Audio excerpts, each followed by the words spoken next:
जय श्री कृष्णा। राधे राधे। स्वागत है आपका आपके अपने चैनल द रिलीजियस लाइफ में। कान्हा जी की कृपा आप पर और आपके परिवार पर हमेशा बनी रहे। दोस्तों, आज के वीडियो में आप सुनेंगे सर्व पापों से मुक्त करने वाला एवं मोक्ष प्रदान करने वाला गजेंद्र मोक्ष का पाठ शुद्ध एवं सरल हिंदी में।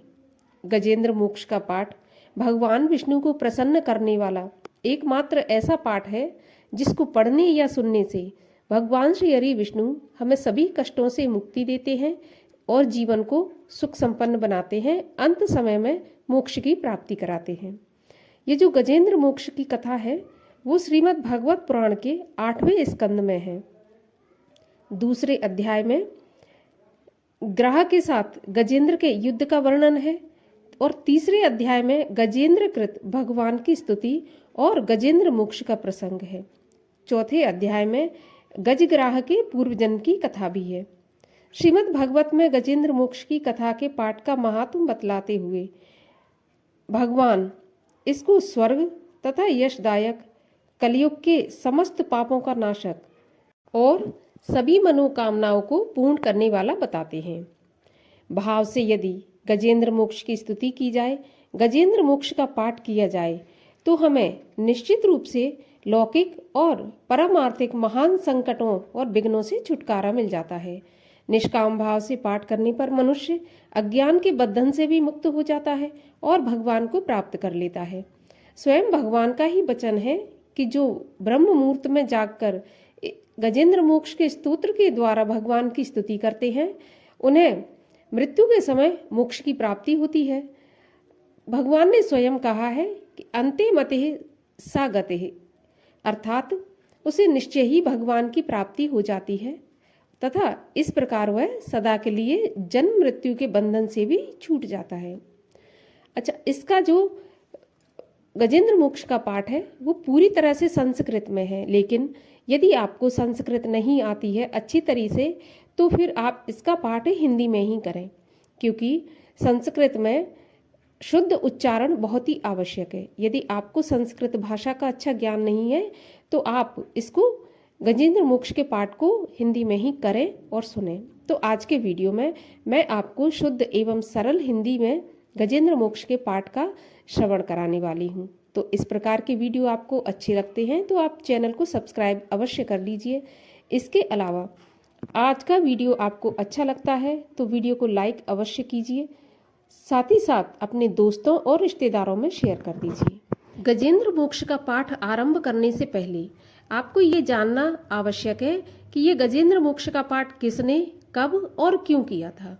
तो देखिए, एक गजेंद्र नाम का हाथी था जो हाथियों का राजा था। अपने परिवार के साथ एक बार त्रिकूट पर्वत के पास जो सरोवर था उसमें क्रीड़ा कर रहा था। क्रीड़ा करते करते उसके पैर को एक मगरमच्छ ने पकड़ लिया और अंदर की तरफ खींचने लगा।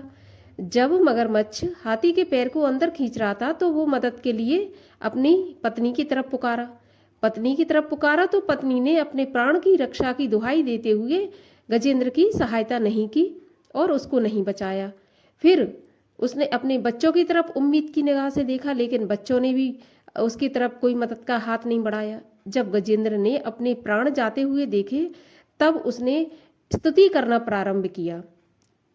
अब स्तुति करते समय देवताओं ने भी किसी का नाम न लेते हुए जब गजेंद्र ने स्तुति की तो देवताओं में भी ये हो गया कि भाई किसका नाम लेकर गजेंद्र स्तुति कर रहा है ये नहीं पता। तब भगवान श्री हरि नारायण जो कि जगत के पालनहार हैं वो उनकी रक्षा के लिए आगे आए और गजेंद्र की रक्षा की, उस ग्रह का नाश किया, गजेंद्र की रक्षा की।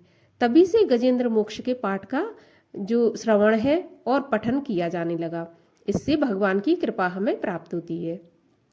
तो चलिए अब हम शुरू करते हैं गजेंद्र मोक्ष का पाठ। श्री सुखदेव जी ने कहा, बुद्धि के द्वारा निश्चय करके तथा मन को हृदय प्रदेश में स्थित करके वह गजराज अपने पूर्व जन्म में सीखकर कंठस्थ किए हुए सर्वश्रेष्ठ एवं बार बार दोहराने योग्य आगे दिए गए स्तोत्र का मन ही मन पाठ करने लगा। गजराज ने मन ही मन कहा, जिनके प्रवेश करने पर अथवा जिनकी चेतना को प्राप्त करने पर ये जड़ शरीर और मन आदि भी चेतन बन जाते हैं, अर्थात चेतन की भांति व्यवहार करने लगते हैं। ओम शब्द का लक्षित तथा संपूर्ण शरीरों में प्रकृति एवं पुरुष रूप में प्रविष्ट हुए उन सर्वसमर्थ परमेश्वर को हम मन ही मन नमन करते हैं, जिसके आधार पर यह विश्व टिका है, जिनसे यह उत्पन्न है, जिन्होंने इसकी रचना की है और जो स्वयं ही इसके रूप में प्रकट है, फिर भी जो इस दृश्य जगत में एवं अपनी कारणभूता प्रकृति से सर्वथा परे एवं श्रेष्ठ हैं, उन अपने आप पैदा हुए अर्थात स्वयंभू बने हुए भगवान की मैं शरण में जाता हूँ। अपनी संकल्प शक्ति के द्वारा अपने ही स्वरूप में रचे हुए और इसीलिए सृष्टि काल में प्रकट और प्रलय काल में उसी प्रकार अप्रकट रहने वाले इस शास्त्र प्रसिद्ध कार्य कारण रूप जगत को जो अकुंठित दृष्टि होने के कारण साक्षी रूप में देखते रहते हैं और उनसे लिप्त नहीं होते, वे चक्षु आदि प्रकाशकों के भी परम प्रकाशक प्रभु मेरी रक्षा करें। समय के प्रभाव से संपूर्ण लोकों के एवं ब्रह्मादि लोकपालों के पंचभूतों में प्रवेश कर जाने पर तथा पंचभूतों से लेकर महतत्व पर्यंत संपूर्ण कारणों के उनकी परम कारण रूपा प्रकृति में लीन हो जाने पर उस समय दुर्गेग तथा अपार अंधकार रूप प्रकृति ही बची रही थी। उस अंधकार के परे अपने परम धाम में जो सर्वव्यापक भगवान सब ओर प्रकाशित रहते हैं, वे प्रभु मेरी रक्षा करें। भिन्न भिन्न रूपों में नाट्य करने वाले अभिनेता के वास्तविक स्वरूप को जिस प्रकार साधारण दर्शक नहीं जान पाते, उसी प्रकार सत्य प्रधान देवता अथवा ऋषि भी जिनके स्वरूप को नहीं जानते, फिर दूसरा साधारण जीव तो कौन जान सकता है अथवा वर्णन कर सकता है। ऐसे वे दुर्गम चरित्र वाले प्रभु मेरी रक्षा करें। आसक्ति सर्वथा छूटे हुए संपूर्ण प्राणियों में आत्मबुद्धि रखने वाले सबके अकारण हेतु एवं अतिशय साधु स्वभाव मुनिगण जिनके परम मंगलमय स्वरूप का साक्षात्कार करने की इच्छा से वन में रहकर अखंड ब्रह्मचर्य आदि अलौकिक व्रतों का पालन करते हैं, वे प्रभु ही मेरी गति हैं। जिनका हमारी तरह कर्म के कारणवश ना तो जन्म होता है और न जिनके द्वारा अहंकार द्वारा प्रेरित कर्म ही होते हैं, जिनके निर्गुण स्वरूप का ना तो कोई रूप है और ना ही कोई रंग है, फिर भी जो समय अनुसार जगत की सृष्टि एवं प्रलय के लिए अपनी इच्छा से जन्म आदि को स्वीकार करते हैं, उन अनंत शक्ति संपन्न पर ब्रह्म परमेश्वर को नमस्कार है। उन प्राकृत आकार रहित एवं अनेकों आकार वाले अद्भुत कर्मा भगवान को बार बार नमस्कार है। स्वयं प्रकाश एवं सबके साक्षी परमात्मा को नमस्कार है। उन प्रभु को जो मन वाणी एवं चित्त वृत्तियों से भी सर्वथा परे हैं, उनको बार बार नमस्कार है। विवेक की पुरुष के द्वारा सत्वगुण विशिष्ट निवृत्ति धर्म के आचरण से प्राप्त होने योग्य मोक्ष सुख के देने वाले तथा मोक्ष सुख की अनुभूति रूप उस प्रभु को नमस्कार है। सत्वगुण को स्वीकार करके शांत, रजोगुण को स्वीकार करके घोर एवं तमोगुण को स्वीकार करके मूढ़ की भांति प्रतीत होने वाले भेद रहित और सदा स्वभाव से स्थित ज्ञान घन उन प्रभु को नमस्कार है। शरीर व इंद्रियों आदि के समुदाय रूप संपूर्ण पिंडों के ज्ञाता सबके स्वामी साक्षी रूप आपको नमस्कार है। सबके अंतर्यामी प्रकृति के भी परम कारण एवं स्वयं कारण रहित उन प्रभु को नमस्कार है। संपूर्ण इंद्रियों एवं उनके विषयों के ज्ञाता, समस्त प्रतीतियों के कारण रूप, संपूर्ण जड़ प्रपंच एवं सबकी मूलभूता अविद्या के द्वारा सूचित होने वाले तथा संपूर्ण विषयों में अविद्या रूप से भासने वाले आपको नमस्कार है। सबके कारण किंतु स्वयं कारण रहित तथा कारण होने पर भी परिणाम रहित होने के कारण अन्य कारणों से विलक्षण कारण आपको बारंबार नमस्कार है। संपूर्ण वेदों एवं शास्त्रों के परम तात्पर्य मोक्ष रूप एवं श्रेष्ठ पुरुषों की परम गति भगवान आपको नमस्कार है। जो त्रिगुण रूप काष्ठों में छिपे हुए ज्ञानमय अग्नि है, उक्त गुणों में हलचल होने पर जिनके मन में सृष्टि रचने की बाह्य वृत्ति जागृत हो जाती है तथा आत्म तत्व की भावना के द्वारा विधि निषेध रूप शास्त्र से ऊपर उठे हुए ज्ञानी महात्माओं में जो स्वयं प्रकाशित रहते हैं, उन प्रभु को मैं नमस्कार करता हूँ। मुझ जैसे शरणागत पशुतुल्य अर्थात अविद्याग्रस्त जीव की अविद्या रूप फांसी को सदा के लिए पूर्ण रूप से काट देने वाले, अत्यधिक दयालु एवं दया करने में भी कभी आलस्य न करने वाले नित्य मुक्त प्रभु को नमस्कार है। अपने अंश से संपूर्ण जीवों के मन में अंतर्यामी रूप से प्रकट रहने वाले सर्वनियंता अनंत परमात्मा आपको नमस्कार है। शरीर, पुत्र, मित्र, घर, संपत्ति एवं कुटुंबियों में आसक्त लोगों के द्वारा कठिनता से प्राप्त होने वाले तथा मुक्त पुरुषों के द्वारा हृदय में निरंतर चिंतन किए जाने वाले ज्ञान स्वरूप सर्वसमर्थ भगवान आपको नमस्कार है। जिन्हें धर्म, मनोवांछित भोग, धन एवं मोक्ष की कामना से भजने वाले लोग अपनी मनचाही गति पा लेते हैं, अपितु जो उन्हें अन्य प्रकार के आयाचित भोग एवं अविनाशी पार्षद शरीर भी देते हैं, वे अतिशय दयालु प्रभु मुझे इस विपत्ति से सदा के लिए उबार लें। जिनके अनन्य भक्त जो वस्तुतः एकमात्र उन भगवान की ही शरण है और जो धर्म, अर्थ आदि किसी भी पदार्थ को नहीं चाहते, अपितु उन्हीं के परम मंगलमय एवं अत्यंत विलक्षण चरित्र का गान करते हुए आनंद के सागर में गोते लगाते रहते हैं, उन अविनाशी, सर्वव्यापक, सर्वश्रेष्ठ ब्रह्मा आदि देवों के भी व्यामक अभक्तों के लिए अप्रकट होने पर भी भक्ति योग द्वारा प्राप्त करने योग्य, अत्यंत निकट होने पर भी माया के आवरण के कारण अत्यंत दूर प्रतीत होने वाले, इंद्रियों के द्वारा अगम्य तथा अत्यंत दुर्वेग्य और अंतर्रहित किंतु सबके आदि कारण एवं सब ओर से परिपूर्ण उन भगवान की मैं स्तुति करता हूँ।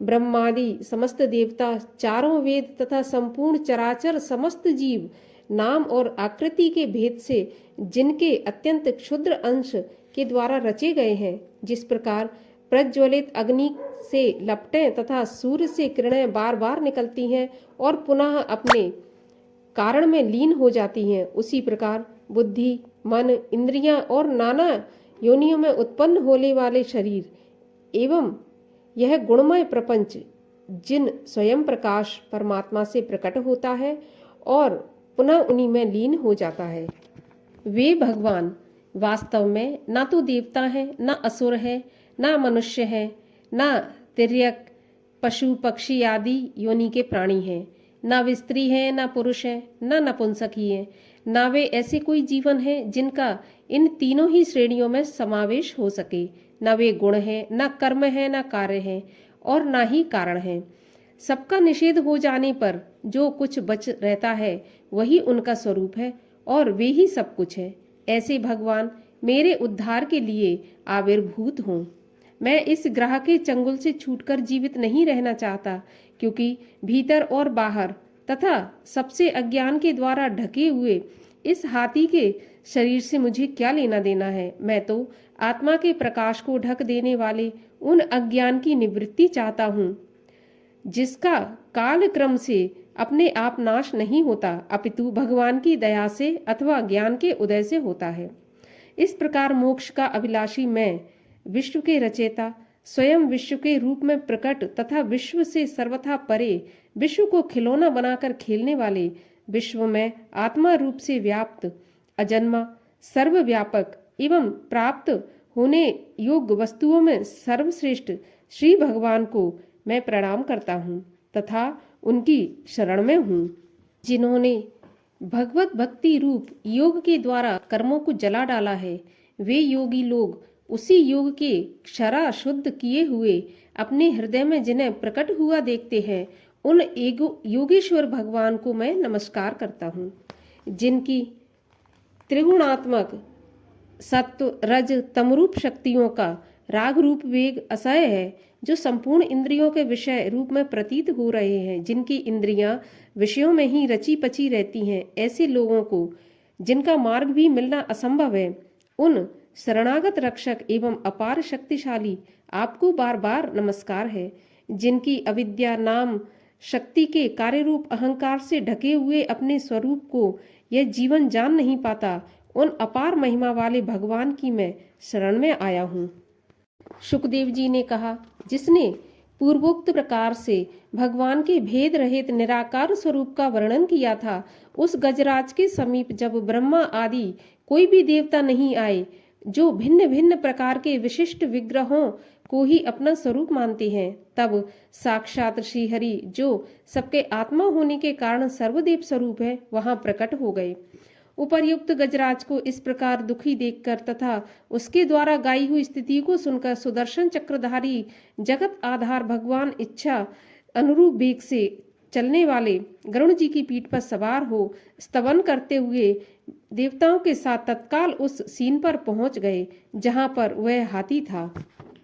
सरोवर के भीतर महाबली ग्राह के द्वारा पकड़े जाने पर दुखी हुए उस हाथी ने आकाश में गरुड़ की पीठ पर चक्र को उठाए हुए भगवान श्री हरि विष्णु को देखकर अपनी सूंड को, जिसमें उसने पूजा के लिए कमल का एक फूल ले रखा था, उसे ऊपर उठाया और बड़ी ही कठिनता से सर्वपूज्य भगवान नारायण को प्रणाम करते हुए यह वाक्य कहा। उसे पीड़ित देखकर अजन्मा श्रीहरि एकाएक गरुड़ को छोड़कर नीचे सरोवर पर उतर आए। वे दया से प्रेरित हो ग्राह सहित उस गजराज को तत्काल सरोवर से बाहर निकाल लाए और देवताओं के देखते देखते अपने चक्र से उस ग्राह का मुख काटकर उसके चंगुल से हाथी को उबार लिया। इस प्रकार भगवान ने गजेंद्र का उद्धार किया। जो भी भक्त गजेंद्र मोक्ष का श्रद्धा भाव से पाठ करता है, भगवान नारायण की कृपा प्राप्त होती है और वो सभी कष्टों से मुक्त हो जाता है। वीडियो अच्छा लगा हो तो लाइक अवश्य कीजिए। मैं मिलती हूँ आपसे अगले वीडियो में। तब तक के लिए हरे कृष्ण।